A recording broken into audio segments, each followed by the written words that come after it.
Good morning to everyone, and welcome to our witnesses and to the audience.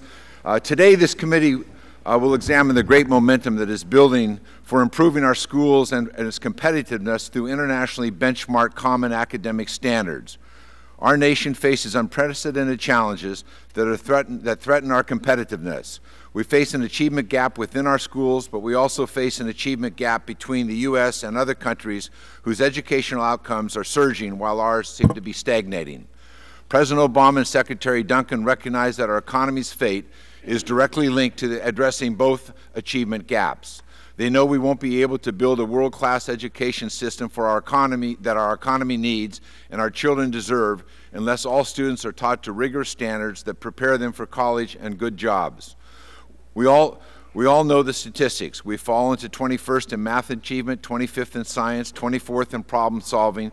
We used to be #1 in college completion, and now we are 18th. Our 15-year-olds rank a full year behind their peers in high-performing countries in math, and even our best math students rank behind 22 other countries. We must reverse this trend.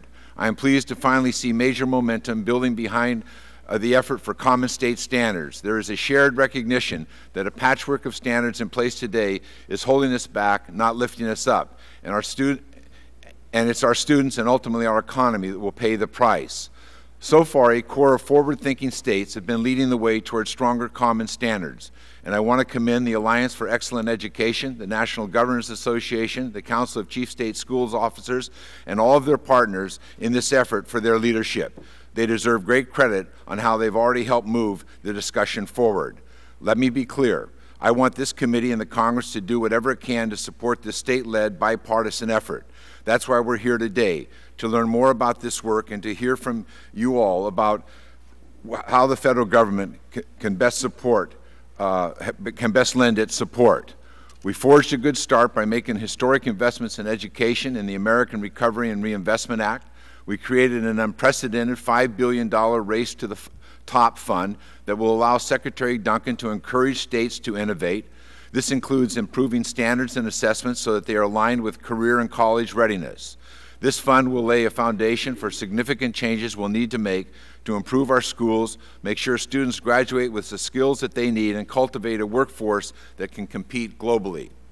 The goal of No Child Left Behind Act is to make sure that every child receives an opportunity for an excellent public education based upon high standards. And while some states have done a good job insisting on higher standards, others have set a bar far too low. The quality of a child's education should not be left to the luck of the draw.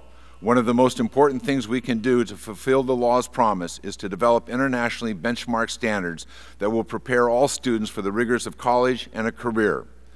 There is already a great deal of consensus among high-performing nations about what our students need to know to succeed. In the highest-performing countries, standards cover a smaller number of topics in much greater depth. In the U.S., state standards typically cover a larger number of topics in each grade level, and schools end up with a curriculum that, as they say, is a mile wide and an inch deep. This means that it's difficult for teachers to teach it, for students can't learn it, and parents can't reinforce it. As the NAEP results shows us year after year, the unintended consequences of a system that varies vastly from state to state is rather than striving for excellence, states are camouflaging poor performance. The result of it is a generation of students without complex skills and knowledge needed to succeed in the jobs of the future. Today we'll hear from witnesses about the state-led effort underway to develop a common core of fewer, clearer, higher standards. This hearing will focus on what we need to do to raise our standards so that students in every state have the access to world-class education system that launches the next era of American competitiveness.